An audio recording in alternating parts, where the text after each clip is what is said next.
Hello and welcome to the second day of the review of small literatures. Our 20th edition of the festival is dedicated to queer Balkan literature. And my name is Miljenka Buljević. I will talk to three lovely writers from the Balkans. Next to me is Arbër Selmani, writer, journalist, and human rights activist from Kosovo, from Pristina. He's a poet and prose writer as well, but he prefers poetry, and we will hear from him. Next to him is Stefan Alijevikj. I learned that it's kid at the end. Macedonian prosaist, a short story writer, who was awarded the Štefica Cvek in 2023 for his debut collection of short stories. He's also he graduated comparative literature and English, and his works have been translated into different Balkan languages and outside of North Macedonia. And next to him is Vesna Liponik from Slovenia. She's a poetess and a researcher. And she comes from Slovenia. She works as a researcher at the center of the Slovenian Academy of Arts, Science and Arts. And her two collection of poetry were shortlisted for different awards, and her master thesis also was awarded at the faculty. It got Nachtigalova Award, right? Okay. So this was short about the three guests here. Welcome to Buksa, and welcome to the Queer Balkan. And my first question, of course, will be for all three of you: what is queer about you? I'm joking. The first question will be: how do you see queer literature right now being selected here as a queer writers, identifying yourself in a way as queer writers? So what would you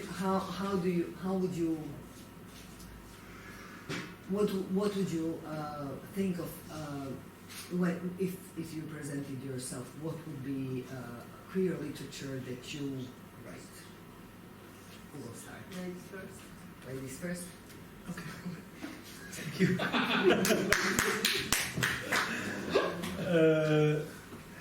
Thank you for having me. It's really an honor to be in Zagreb in this festival. I've heard a lot about the festival in Pristina in Kosovo, given that there was another edition 10 years ago dedicated to Kosovo. I think the beauty in itself is the fact that none of us really have a mutual understanding or an agreeable understanding of what queer is. And in a way we're I think everybody is sort of queer in itself. We all have those queer moments of protesting and revolting about things that we don't like. I don't write queer literature because I need to create a genre or because I need to be part of something or belong in a box. I just write, and then it happens that what I write sometimes can be defined as queer. Mm-hmm. I think my first queer writing happened when I was 20, 21, when your identity is somehow turbulent, you don't know what's happening with your body, with your mind. But at that point, of course, I didn't realize that it was queer. I just was writing out of my heart, and I needed for those words to come out. Nowadays, of course, the queer theory, all in all, is very new in Kosovo. I mean, remember, we're a country that had a war not so long ago, is still in cold conflict, on and off. There's always a chance that it will go totally Middle East situation. So queer is very new. To me, I just love the fact that now I know I can be considered a queer author. Even though I think the most important thing for everybody who writes is that you want people to read your literature and you want people to love it, because everybody who is here, if they're going to love one of my poems, they're not going to say, oh, this is queer. They're just going to say, oh, you know what, an emotion I got from this. It's not like and especially queer people, we don't like boxes a lot. We don't like to be, put into different categories and labels.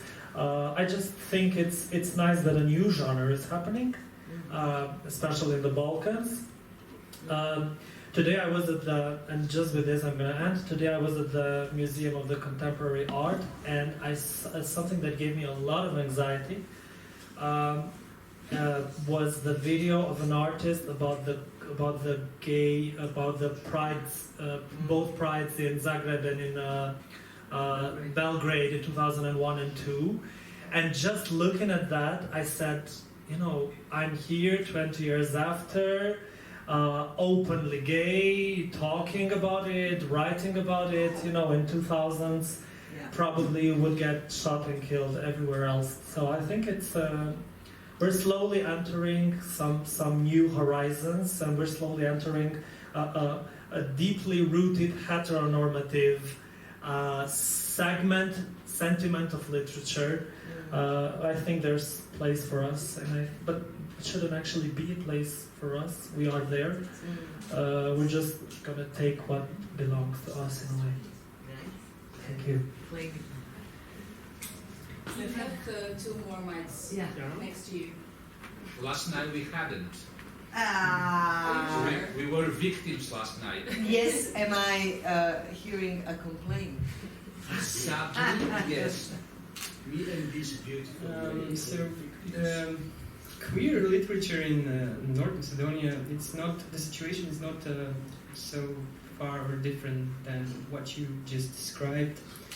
I think it's a new thing, and it has this huge potential because it's the queer topics has been silenced or simply absent from when you look back.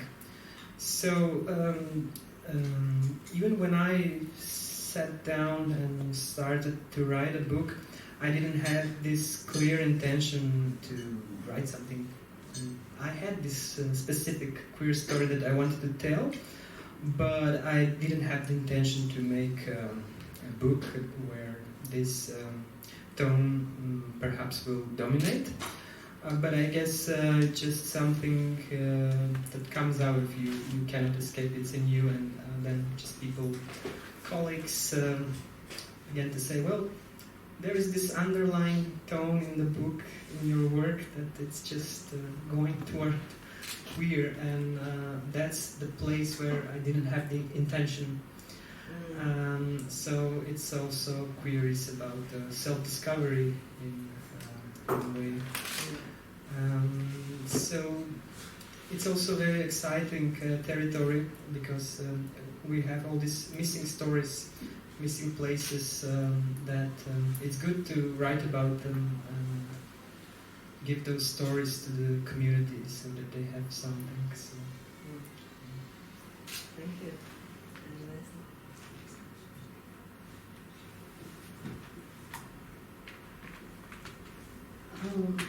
Thank you for a nice introduction, and hello everybody. So all the while you were speaking, I was watching at the hat over there. Whose hat is it? Mine. What's your name? Nora. I will be speaking. So it's Nora's hat, on which it says, "Do queer, be crime," or "Be queer, do crime." So I think that's the most. I think it's a very nice explanation of what queer is. But I would say that queer is as old as we can imagine, as old as the Western and all the other civilizations. It's just a matter of which marker or which concept we use. especially in terms of literature, we can go all the way back in time.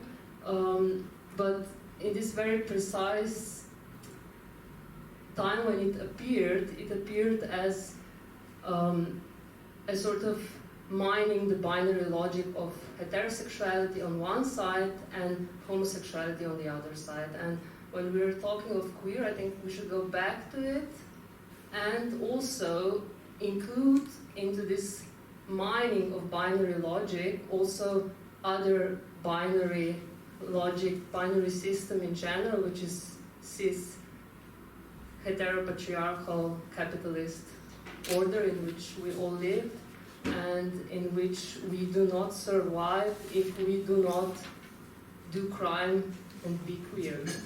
That would be my answer in short. Short, but very, very, what is the word in English? Dense, I have to say. Thank you. Maybe we should continue actually with this thought, and I would ask you about your poetry that we will hear and read later on. When you talk about when you talk about your poetry, you talk also about queer, but you talk about eroticism, you talk about the body, you talk about queer ecology, you talk about all these kind of weird or strange or fringe or not mainstream concepts. When I say not mainstream, I mean anti-capitalist concepts. So maybe you can introduce us to your poetry by elaborating a bit how all these elements reflect in your poetry, or how you think of them through poetry, or how you speak of them through poetry.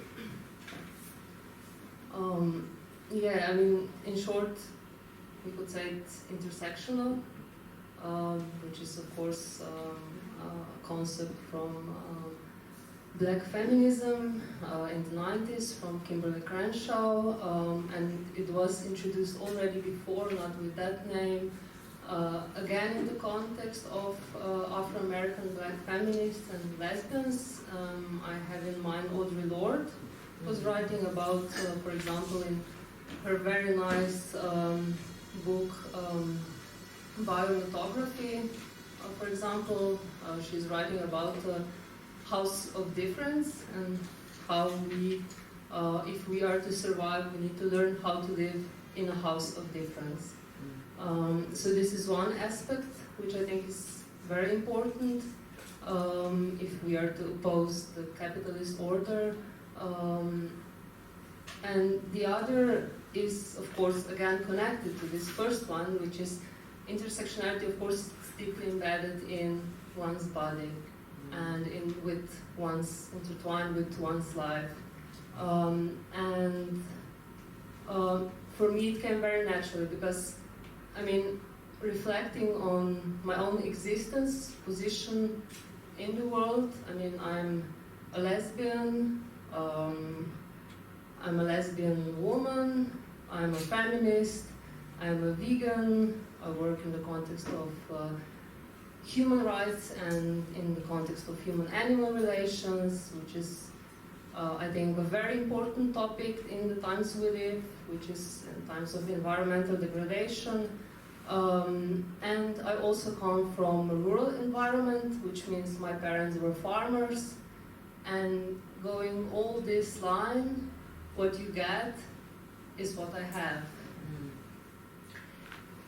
You mentioned all these streams, I would say, I don't know how to, strands of one's personality or one's individuality, but you mentioned also the body experience, and I think that that's something that connects all three of you. And I would ask Arbër something that you mentioned in this Blitz interview that you had for Buksa, and you mentioned something that your poetry, you're trying to be sensitive to your senses through poetry. So, sensitive to your senses through poetry. First, I would like you to elaborate a bit on that, and then I will ask you a question, because your poetry is everything but sensitive to the senses of us who read it. So I would just like you to comment on that. How are you sensitive to your senses? Well, my poems are very pessimistic and very depressing, but the most important thing is that, and I always say this with a good heart, I need my poems to fulfill me, and I need them to really be humble and good to me. And I think that should be the case. I don't think there's a standard of how you should be a good poet, or I don't know, there's a lot of projection around you for you to achieve this or that, or win this competition or that competition in order for you to be a good poet. To me, myself, I'm a very good poet. I write about myself, to myself, I complete myself, and I like what I write. Very often I don't. When I don't, I try to re-edit and redo it. There's a lot of pressure around me to feel different than I am. I live in a society that's quite homophobic, so I think there's a lot of suppressing my emotions and actually even my body. When I talk about my senses, I talk about my body, and there's I think, I don't know if anybody has read Deborah Levy. Deborah Levy is a British playwright and writer. She's very good, and she says that there's a great connection between swimming and writing. I swim for almost 4 years now, and swimming has helped me a lot in accepting my body. Otherwise, I spent my entire high school and primary school not going to, going away from people in my class when I had to go to the special exercises that we did, the subject, the physical activities. I try to be good in a way that I think I heal myself and I heal my senses via my poetry. Sometimes I do cause myself anxiety, which is a new feeling to me. I think this year it's the first year that I actually deal with anxiety. So far it has not been anxiety, it has been something else. But whoever has had anxiety at least once in your life, you know how that feels. Not that I heal myself by writing it immediately, because I cannot write whenever I have a lot of anxiety. I have to wait for it to go a bit away. But I am probably, by being very pessimistic in my poems, I'm trying to kind of be a better person to myself. Okay. Maybe this is the right moment for us to hear and to read your poetry. Okay. And then we can take it from there, and you will answer the second part of the question. Good. I have 3 poems that I would love to read. It's amazing that you don't understand Albanian, so that you can really just read the poems with your own voice in your head. This one is called Rejections. Refuzime. Kjo poezi nuk I përmbush kriteret e konkursit tonë. Kjo poezi është politikisht jo korrekte. Kjo poezi është sterile, nuk mund ta lë shtatzën askë. Kemi poezi të tjera që dashurisja le pingohen më mirë se kjo. Kjo poezi është e guximshme, por ka shprehje të thata. Kjo poezi ta tharton lukthin. Kjo poezi na tingëllon si e vjedhur, si e njohur, Kjo poezi nuk ka brum, e ne nuk kemi sit për gjendjen e saj. Herën tjetër bëhuni sakt, dukshëm jeni inspiruar nga zemshkreli. Poezia ka brum, por e keni pjek ma shumë se sa kërkohet. Kjo poezi ka ofendu rënd integritetin e njerit prej redaktorëve tanë. Faleminderit për vargjet, redaksia do ta shoshit çdo zanore e pashtinglore. Faleminderit që na besuat poezin, nuk besojmë që do t'ju shkruajmë.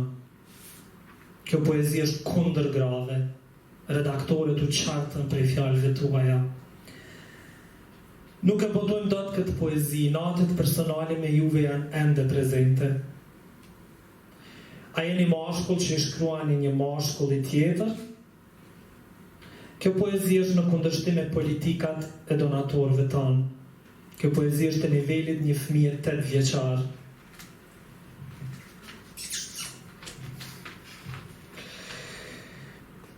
Yes. Bravo për guximin, por nuk do t'ju përfshim në antologji. Faleminderit për konkurimin tuaj. Ju jeni qesharak. Gjyshja ime shkruan poezi ma bindëse se kjo. Poezia është diçka mbi mesatare, nuk jeni pari që i thuni reshta babait. Poezia që na keni dërguar nuk kuptohet as me lexim të pest. Sinqerisht, mund ta botoj një poezi ku e thumboni pushtetin. Faleminderit për dërgimin e poezisë. Jemi revistë serioze, ju jeni poet i parëndësishëm. Ju kemi refuzuar. Faleminderit.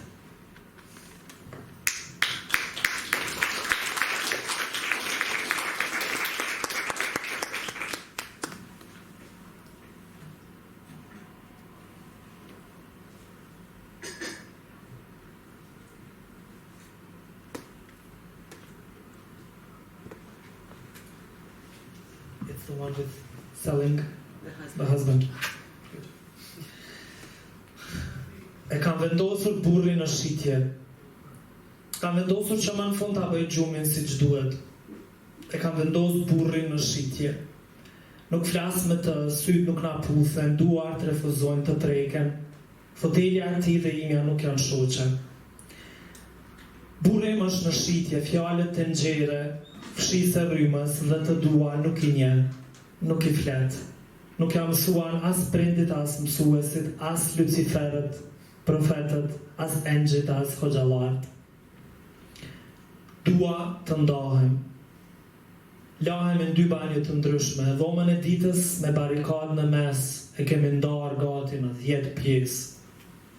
Fëmijët e mi i urrejnë fëmijët e tij. 17 palë çorape, 45 lloje të këmishave, 3 shishe trakisë së dardhës. Xanax çdo 12 orë. Me migrenë qysh prej natës së parë që patëm seks. Burr me mungesë të vitaminës D. Merreni ose hedhja një diellit. Unë kam ambicje, kam ëndra dhe ja pa menduar burrin e kam vendosur në shitje. Ai di shkrim, din lexim, nuk din gëzim, kur në jetë nuk ka e kuroz, as njerës ka ble, as miell, as sheqer, as vaj, po zvajt që më dha. Me zbritmave kërkon të bëjmë fëmijë e unë tjerë fëmijë me të jo për këtë jetë. Burri im është në shitje, është trup madh, hiq fitimtar. Nuk na goditën as i det, as grushtat, as fet, ajnë lutjet e tij e unë lutjet e mia kundër tij. Kam vendos që më në fund ta bëj gjumin si që duhet. E kam vendosur burrin në shitje.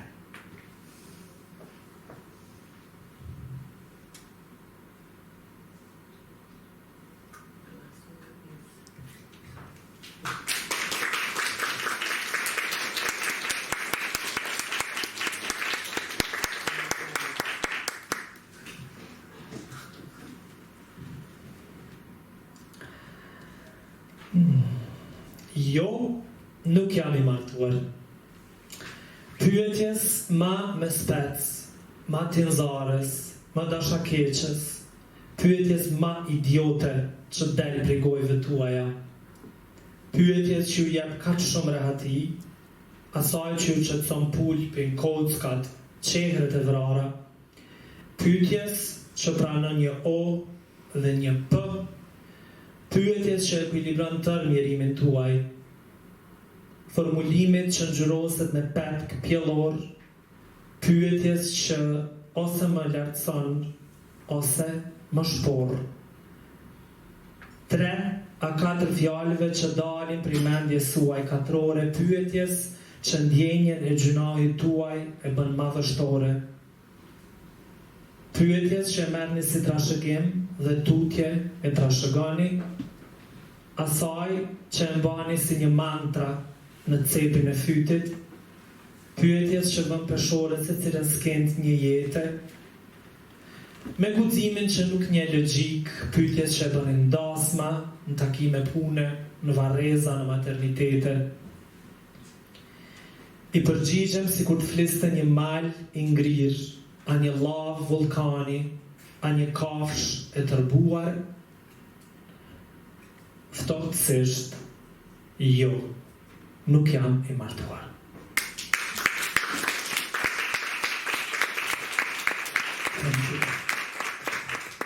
Thank you.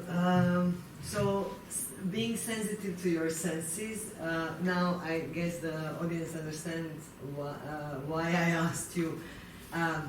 It is an attack on our senses as readers, and there is this kind of opposition between what we read and what you use it for. So I would ask you, the poems that you read are confrontational, they're showing the middle finger to the world, they are very kind of angry and taking a stance.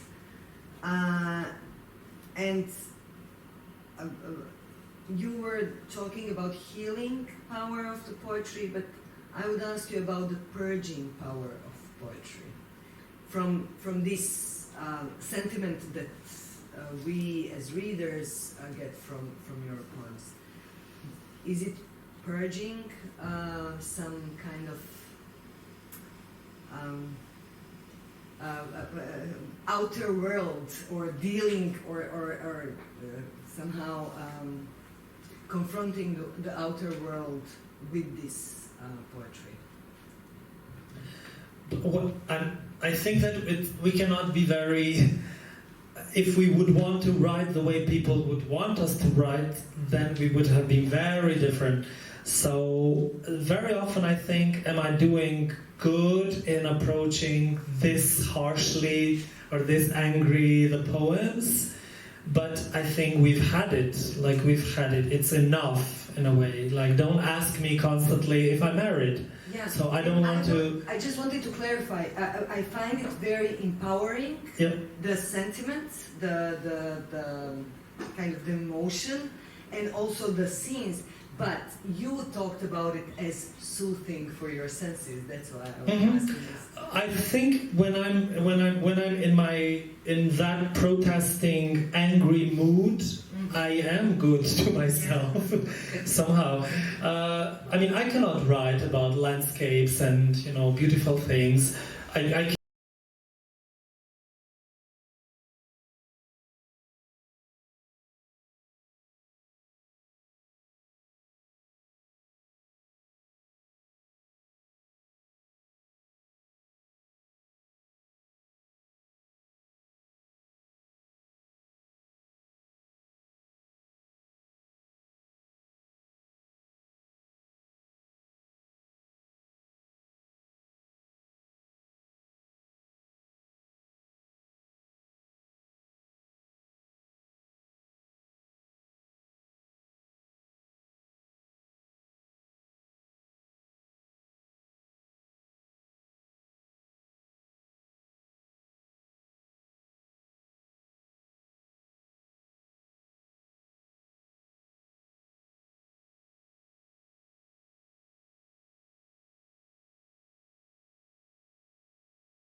yes, I mean, of course it's political. As I said, everything is political, but in the sense that, for example,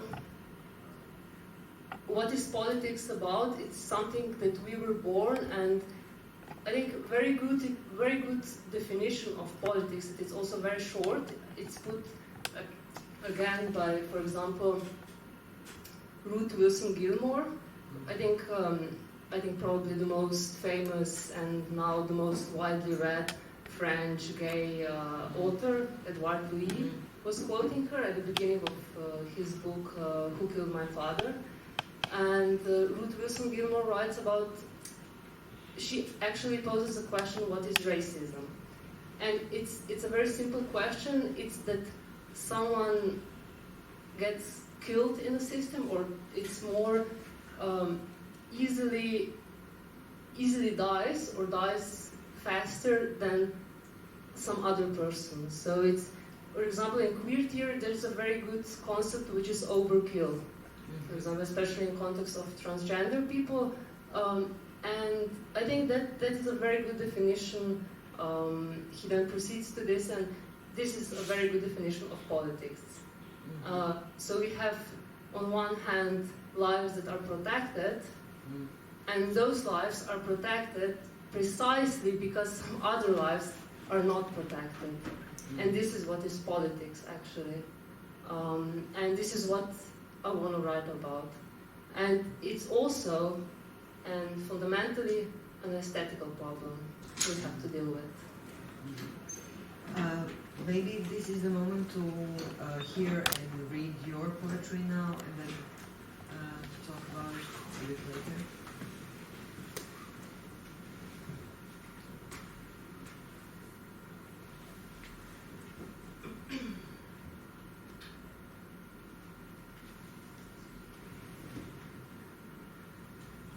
Penelola Marš...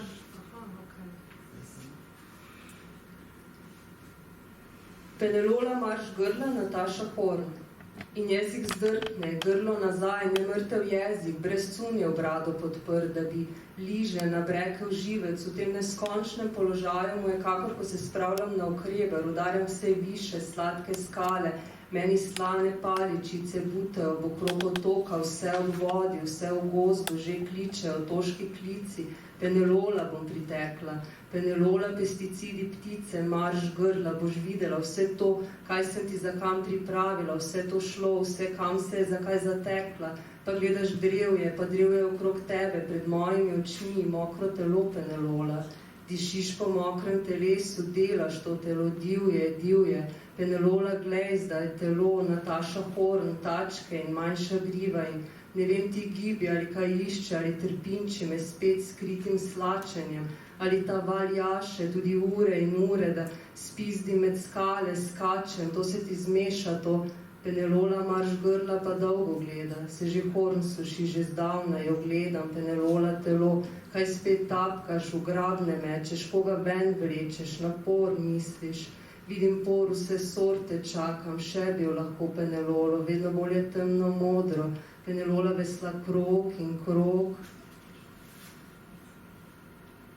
Njeni napeti nevroni se obrne k meni in Nataši Horn, in čeprav ona ne vidi, ker svoje stvari ima, svoje dlake, grla se polna obrne.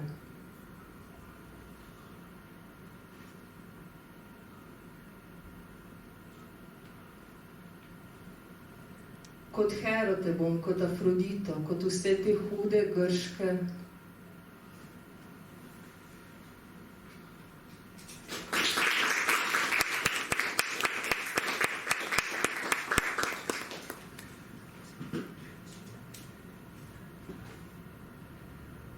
Mutsu.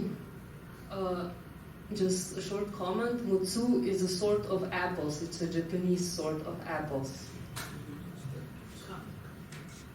Pravijo ima polhovki sestri, njuna hiša je tista na levi ob gozdu, že vsa ta leta prideta po jabolka in vabita, naj pridem, vabita in tako ne grem, šele veliko let kasneje, šele zdaj izvem to bežno, to nepomembno informacijo, njuna priimka se razlikujeta, njuni materi se in njuna očeta, polhovki, zašepetam, sestri.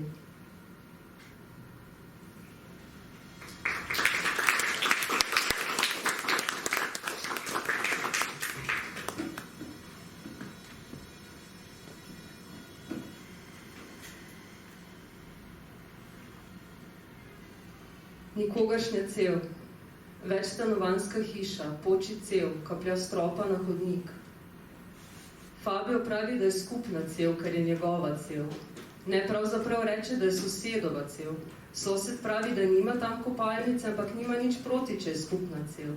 Rumeni opič bi rušil strop, hiša razpada, hiša se podira, ha.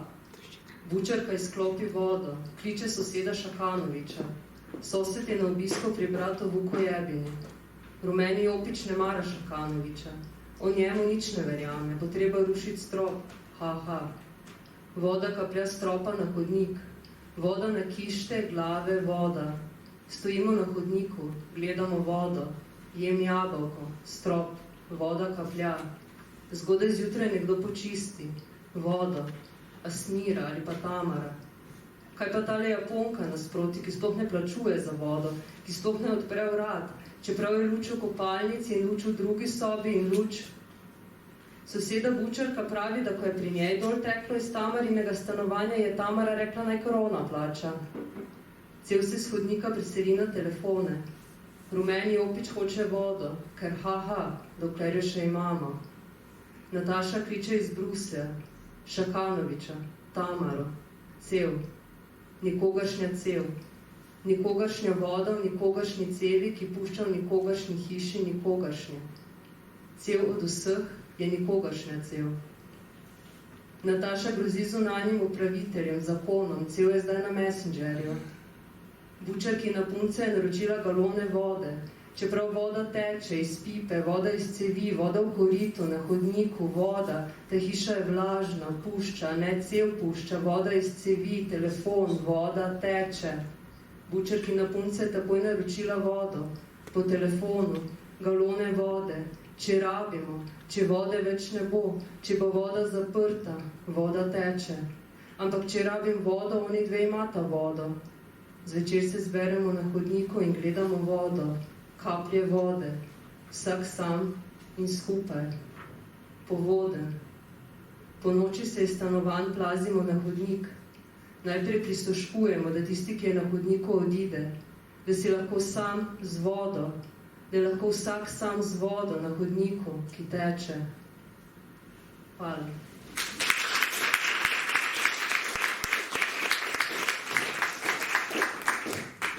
You mentioned that it's really important how you write and not only what you write. So I would be curious about how you go about how you write. The question is basically,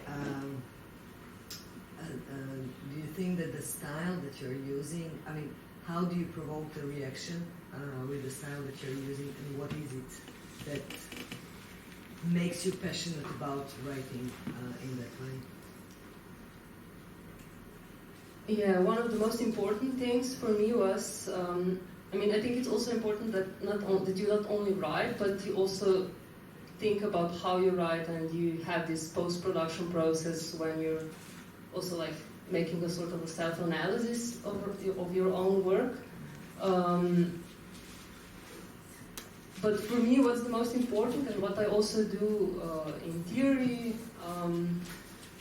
as I mentioned earlier, is who gets to be the subject and who gets to be the background in poetry. And for my master thesis, I was working with the trope or non-trope of anthropomorphism or anthropomorphization, which is a combination of personification and anthropomorphism, actually. And this is what is very important for me. So first thing was that you don't take animals and the environment as the background of your feelings. So tree is not there to be a metaphor for how you feel, but is the tree in itself.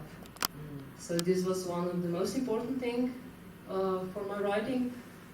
But the other thing is that it's not, I think the only thing that it's not, that you can't totally analyze its rhythm, which is that comes from the body, and it's part of the way you move, the way you breathe, the way the blood circulates.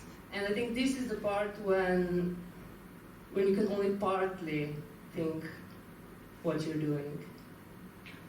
So you are saying that somehow the poem is a bodily experience that is specific for a certain body. Yeah, I think, and this is what comes out on the level of the rhythm, in but also in prose. It's not, it doesn't make any difference. But maybe in poetry is the most visible. Yeah. I think that's the only thing that you cannot totally control, and also I think one of the best when we were asked to say what was the best advice we got. It was actually my friend, who's also a very good Slovenian gay poet and a very good friend, and he once said to me, or he wrote it when he gave me his second book, to let the poem do what it has to do. And I think that was like, that you also let the poem lead you. So it's also, you let the text to be autonomous in a way. You don't, okay, we can go a bit more in depth of, the ways of writing, and then the surrealism and automatic writing and the unconscious, etc., how writing is like dreams, blah, blah, blah. But, it's a good advice. And you follow it? As much as I can. And Stefan, how do you see, you mentioned something earlier when you were talking about your story that when people will read it, they will maybe identify with it. But my question would be, how do you see your writing process, and how do you see the effects of your writing in the community, or in the reading community? How do I see my writing process? That's a very interesting question. I would say it's more like obsessive-compulsive editing. I'm very bad at getting to like something.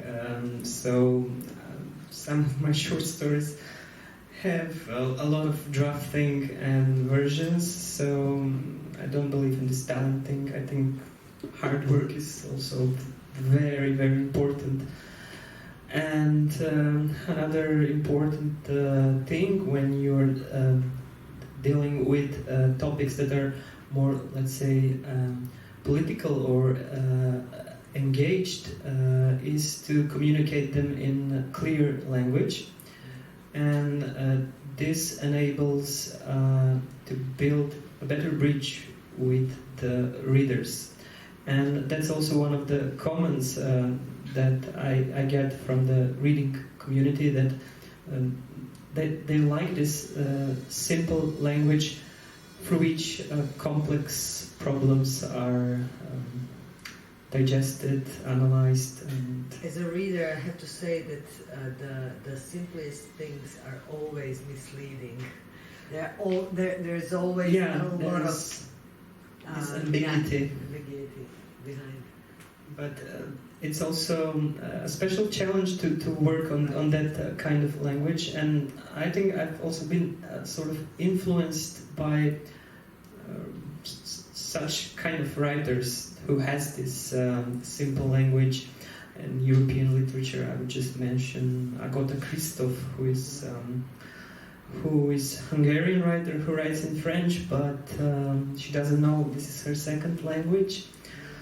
But still, the fiction that she has, it just enters the mind of the reader, and that's something that I really admired about her work. In her national literature, I would also say Rumena, that yes, she also has this clear language, complex ideas, but finding the way to, push the idea. Maybe we can now hear an excerpt from your short story. Yeah, because it's a bit longer short story. Yeah. Just to give some pretext. The book is also about, one of the underlying topics is about coming out or outing. And in this excerpt, the main character is actually thinking about his days as adolescence days when he realizes, and he wants to share the story with the other boy before the terrible thing happens to them. So here it goes. На самиот почеток беше доста збунет. Момчињата од неговото одделение зборуваа само за девојчиња. Гледаа во нивните гради, а оние што беа посмели ќе ја плеснеа симпатијата по задник, дури се разминуваа по училишните ходници. Кај него беше обратно. Се дзереше само во машките. Со погледот испитуваше какви црти имаат на лицето и какви им беа мускулите на телото. Кога се пресоблекуваа во соблекувалните на часот по физичко, се возбудуваше од мирисот на машка пот. Кај женските повеќе забележуваше каква облека носат, каква коса имаат и каква музика слушаат. Ги сакаше девојките што носеа темни облеки, оние што имаа долги густи коси и оние што слушаа специфични жанрови музика и бендови како Nightwish и Cradlefield. Кога беше сам дома, ќе го отвореше орманот во спалната соба, каде што уредно стоеше облегата на татко му. Внатре имаше секакви панталони, кошули и костуми, во ласкави бои и ветри ретро дизајни. Некои парчиња имаа специфична текстура, како например еден темен сив костум од волна, со жолтеникава окер постава однатре. На белешките од тие облеки пишуваше дека се од Јунко. Кога порасна, тоа парче Невел почна да го нарекува југоплакар. Низ игра ги имаше испробано речиси сите парчиња облека од југоплакарот. Што и да ставеше на серед, пливаше во него. Освен во боцкавиот темносив костум. И палтото и панталоните од комплетот, баздеа на лаванда, оставена во орманот за да штити од молци, каде што костумот со години останал непипнат. Беше сосем гол кога за прв пат го стави тоа парче облека на себе. Дури ги навлекуваше панталоните, чувствуваше како волната му се трие од свежо пораснатите влакна на нозете. Кадели? Така се викале тие измотани влакна кај машките, најавувачи на машкоста. Зборот го беше научил од чичко Атанас, семеен пријател што редовно го брецкаше за влакната на нозете или пак за мустачињата што како мов му растеа над устните. Му велеше: "Епа така, Емил, почнуваше ти да заличуваш на маш." Емил кисело ки се насмееше на ваквите коментари. Се уште така кисело се смееше кога чичко Атанас се ја опрашаше дали имал девојка и кога да се спремал за свадба. Се сеќаваше дека беше возбуден од чудниот чин на облекување машки костум. Телото му беше преобразено во свечената облека. Надвор беше лето и беше жешко. Предпоставуваше дека сите луѓе прават понешто чудно кога остануваат сами дома. На главата стави шлем од играчките и се замислуваше дека е командир на специјална единица за гонење криминал. Во тој период гледаше Рекс по цели вечери. Сега само му недостасуваше пес за да биде како главниот лик. Во натрешноста на волненото палто најпрвен му држеше малку лап на грбот, пред да почне лесно да се поти. Потоа се гледаше во огледалото. Што правиш, Емил? Си кажа сам на себе и продолжи да зјапа во собствениот одраз, возбудувајќи се од тоа како изгледа. Срцето му тупкаше во градите. Се плашеше да не се вратат родителите или да не помине некој, баба му или деда му, па да го затекнат во таквата незгодна ситуација. Пенисот му беше малку здрвен. И претходно му се имаше случај на тоа, и кога едно утро реши да ја праша баба му зошто е тоа така, не доби вистински одговор. Родителите веќе му беа отидени на работа, а баба му пиеше кафе во работната соба кога тој истрча. Ги симна пижамите, за да покаже, и потоа на цел глас извика: "Бабо, зошто ми е мочалото здрвено?" Баба му речиси се задави од голтката кафе, што баш тогаш се подаде да ја српне од филџанот. "Ништо, добро е тоа, облечи се сега. Ќе задосниш на училиште." Избезумено му рече таа, сигнализирајќи му со раците да ги крене пижамите. Стокмен во сивкастиот костум и со шлемот на главата, Емил наеднаш наслушна како надвор се паркира некакво возило, па се приближи до прозорец за да провери да не доаѓа некој кај него. На негово олеснување беше некој од соседите. Машката силуета што излезе од автомобилот бргу исчезна од видикот. Се уште беше возбуден. Се врати во детската соба.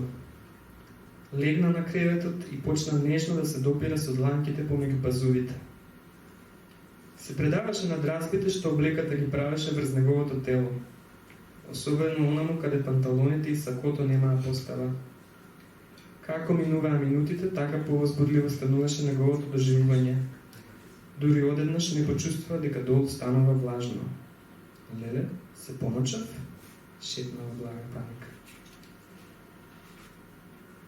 Емил тогаш забележа дека на панталоните покрај патентот се појавила мала дамка.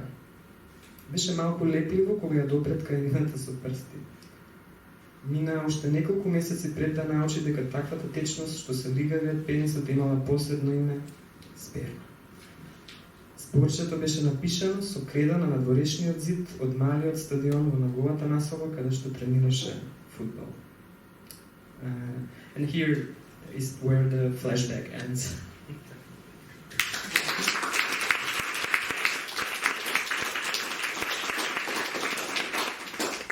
Is a very telling episode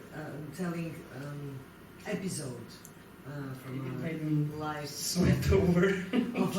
from a life of a person who is not out and who is not sure what identity person has. So my question to you would be: do you think that your writing and the stories that you write and the topics that you choose, do you think that, or do you hope that they contribute to kind of changing perceptions around you about different experiences and about different identities? Or is it kind of, as Alban said, I write for me what is for me important and I don't care about? Well, I do hope in a way that they touch the reader's mind, and if that person is perhaps adult who has a gay child, or then they could be more understanding if this topic comes forward to them, or if it's even a straight person who comes in touch to this topic, that maybe one day they will be a parent and there will be a more understanding about all these issues of identity and different sexualities, and that would make a nice contribution if it has that kind of effect. And also, yeah.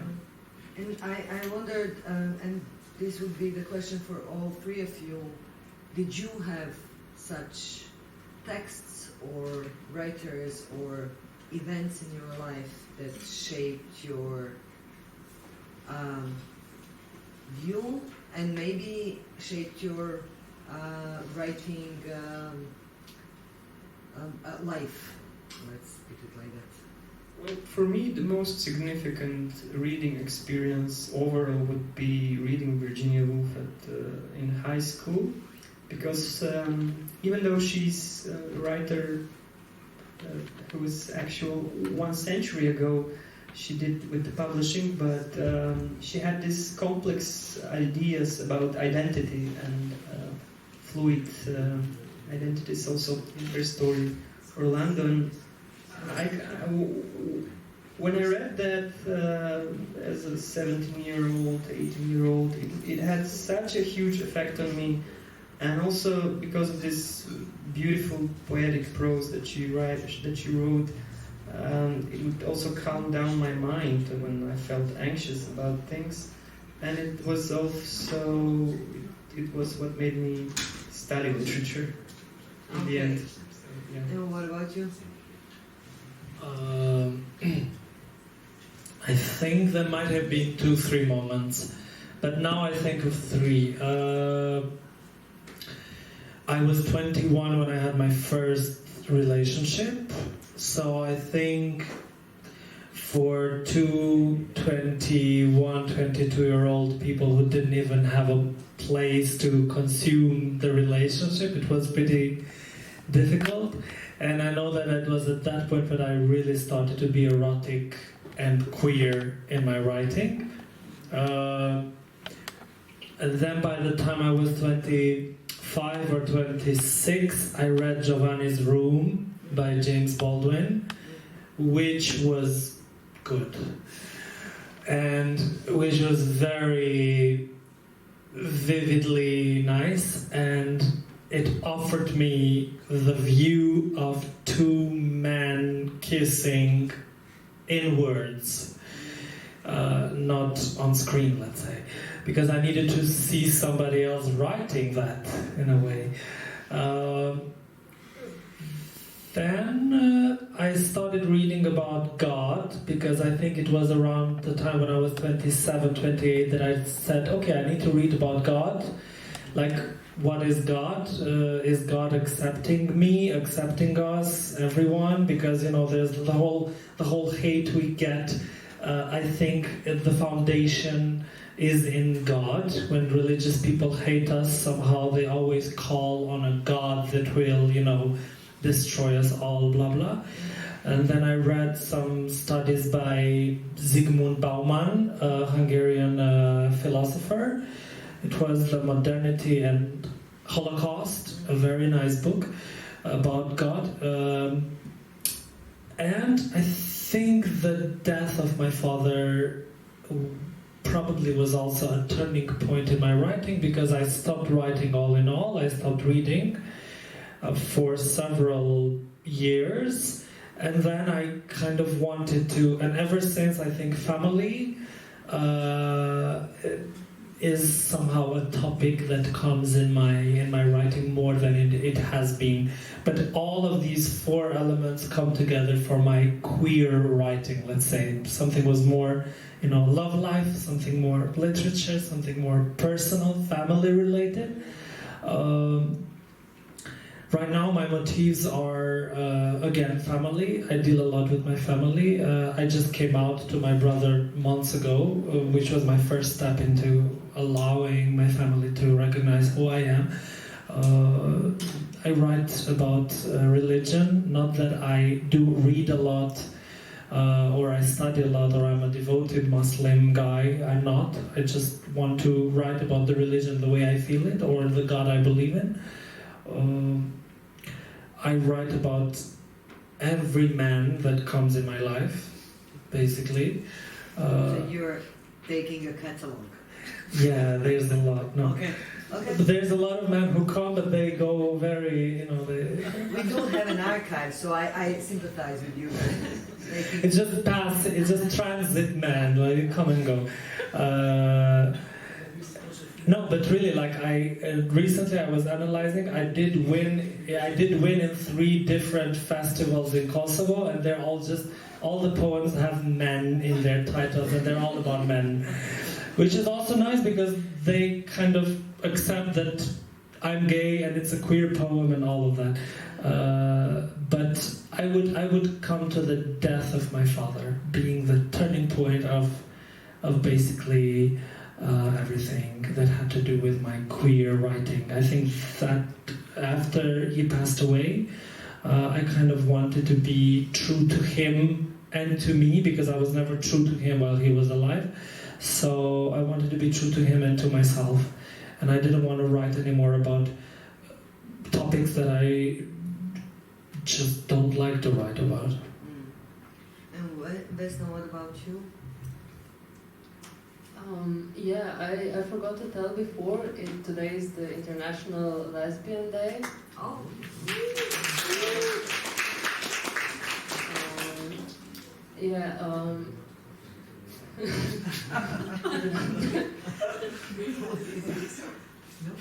And it's my birthday. So. Oh, okay. We know that. Another lesbian.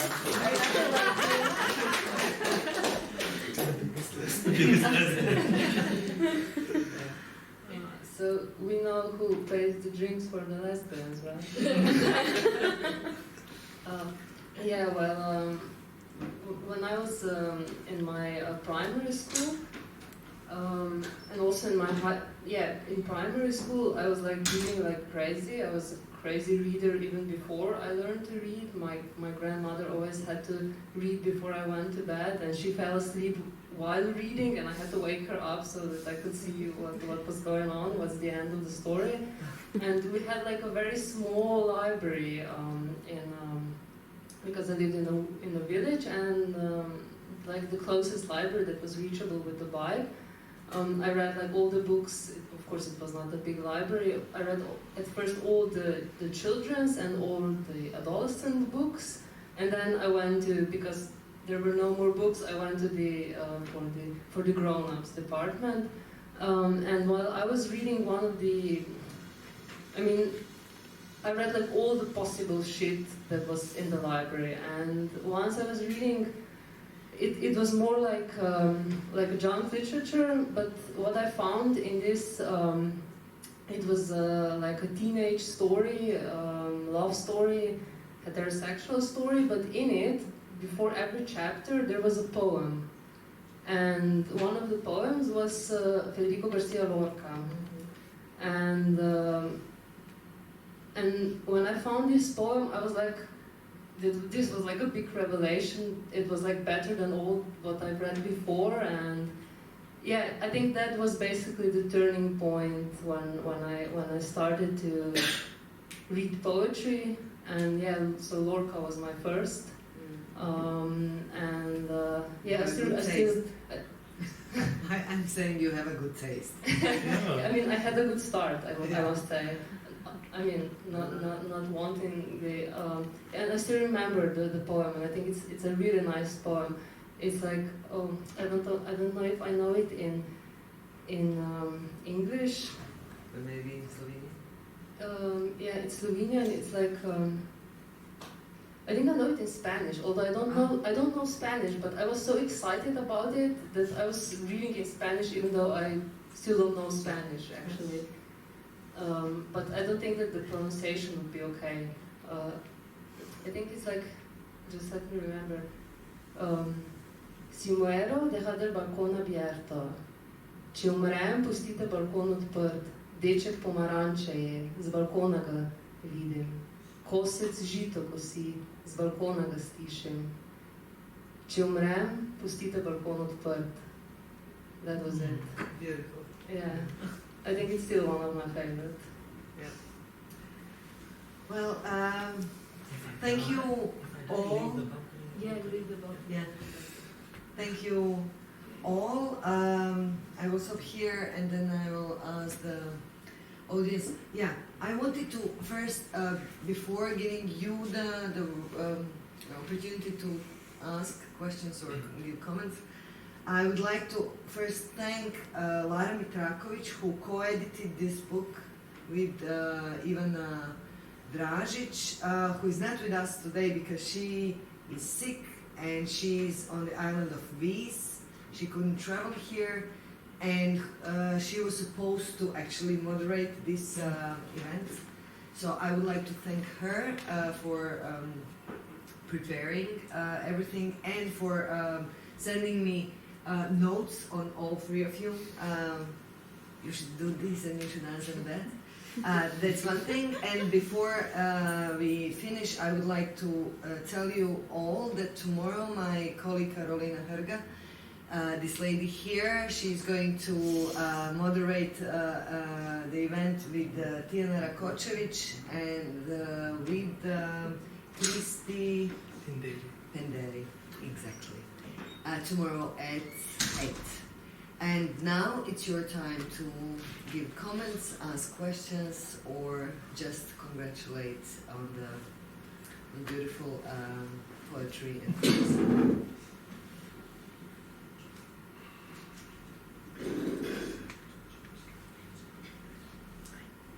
Okay. I just wanted to comment, Vesna, it was really nice to hear a poem in Slovenian. Yeah, I grew up in a place that is close to Slovenian border, so I understand it, not a lot, but I understood most of your poem. And it was, I never actually experienced poetry in Slovenian before because we usually just,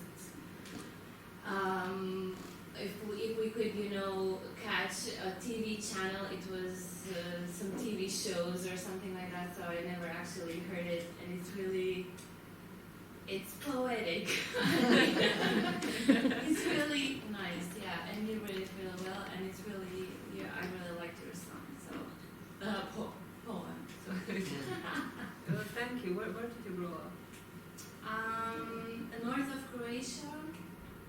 So my county is close to Prekmurje. Okay. Yeah. Well, but Prekmurje is another language. In Croatia, it's also another language that they speak. Yeah, my dialect is also another language. But it's a wild dialect. Yeah.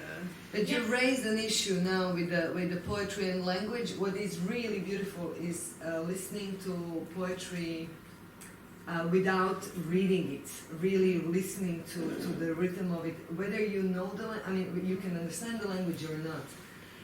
With your reading in Albanian, you can just have your own poem. Yeah. And really, it's. I really love this connect of the sound and the meaning in the languages that we don't speak. And with the Slovenian, like you, I could understand some. Most of it, but I would never. There is that you were mentioning the rhythm and the way it is read, or it is spoken, that gives it a completely different language, I would say. Other questions or comments?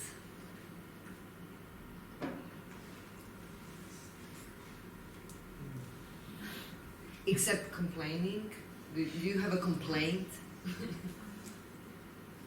Are you speaking to me? Yes. So, okay, it's my fault for everything. I am guilty. I started the war in the Middle East. Yes, I'm we guilty. knew it. Yeah. We knew it. Yes, and of course as well in Ukraine. So I have.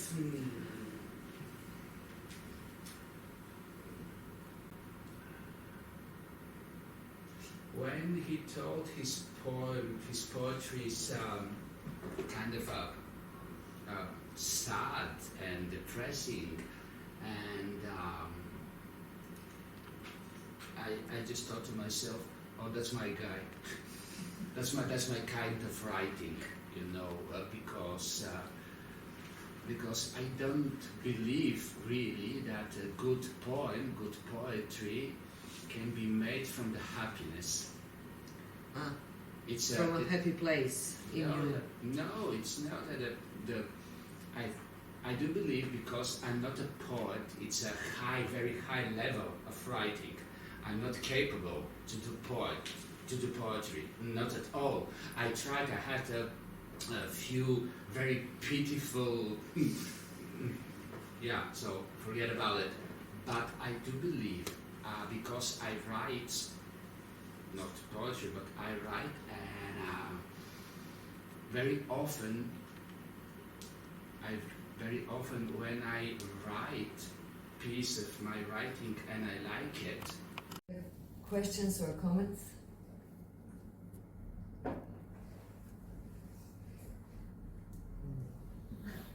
Except complaining. Do you have a complaint? Are you speaking to me? Yes. So, okay, it's my fault for everything. I am guilty. I started the war in the Middle East. Yes, I'm we guilty. knew it. Yeah, We knew it. yes, and in Ukraine, of course, as well in Ukraine. So I have.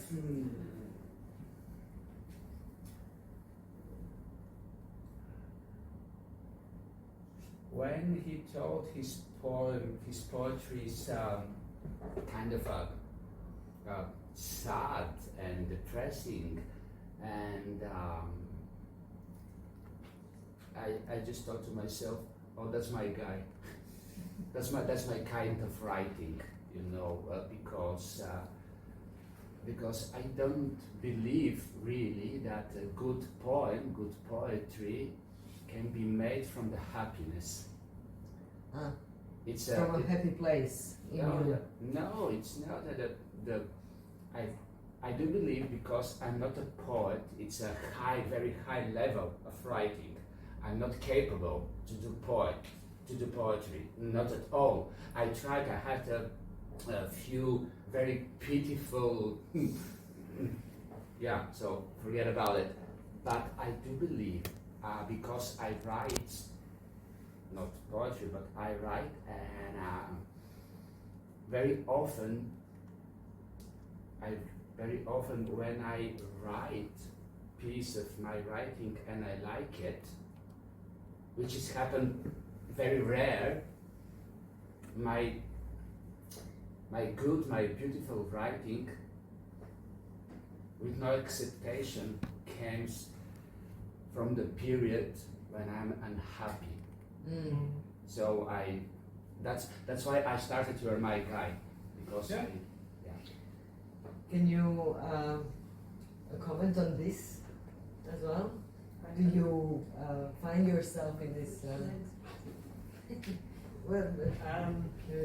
I read something recently about when we are being in a situation of panic, anxiety, stress, and depression, then our neural network is working in a different way. It's actually trying to defend your sanity. And one of the ways it works is like a bit of increased creativity. And so when they say fiction is escape, when you feel unhappy, watch a movie to grab your mind. So it also does work with the writing, and so the mind is trying to find another place, whether it's happy or sad or depressive. It doesn't matter, it's just creating this a safer. Yeah, it just pushes a story to get so you. I write when you are happy. I also write when I'm happy, and it makes me sometimes more happy. It's important to write in all moods, but this particular to write to get through the day is that self-defense mechanism. And I think maybe there's someone who studies psychology could know something more about this. What about you? Do you want to comment on it? Yeah.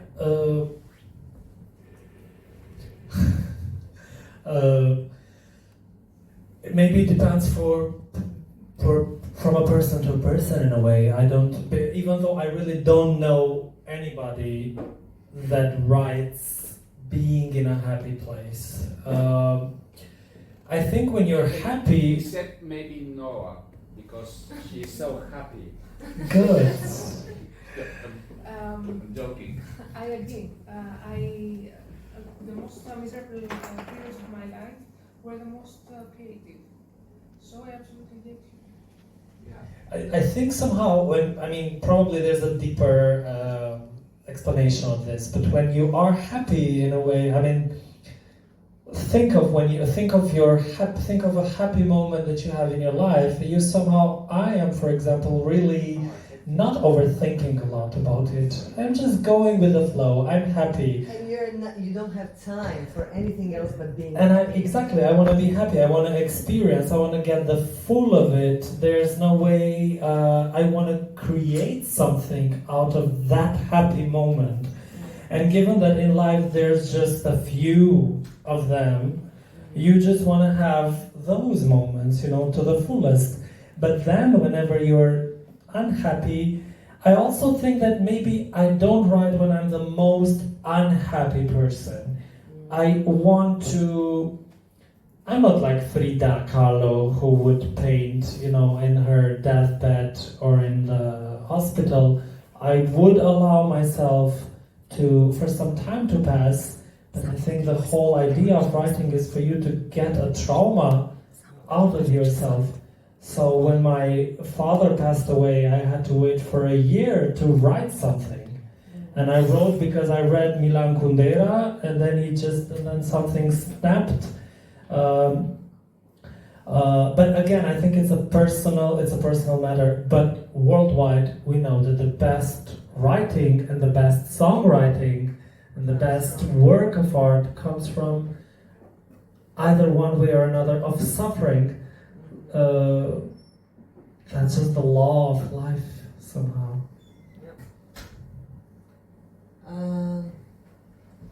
Last question, because I'm hungry. You said I'm the guilty one, so last questions, please. I'm hungry. We need to eat. I wanted to ask Vesna if she has any comments on it. Of course, Vesna, of course. I certainly don't want to leave a man hungry. Okay. So I will thank you all for a beautiful evening and beautiful poetry and prose. But also thank you. I'm a journalist. Yeah. Okay. Sorry, I have to. Okay. Go ahead. No, I have to close this. No, I have to also thank maybe in the name of all four of us, I have to thank the audience, yes, including you, the war starter, because we have seen each other. We always keep eye contact with somebody that you feel more secure. It makes you more talkative. What I see lately everywhere is that people come to actually listen and see and engage. You don't see people a lot on their phones. I mean, from time to time, yes, I also did it. But in general, I was looking at the faces and everybody was really listening to us, which I think gave us security. So I would love to just extend the understanding of the audience. This is beautiful. Can we have an applause for the audience? Oh, yes.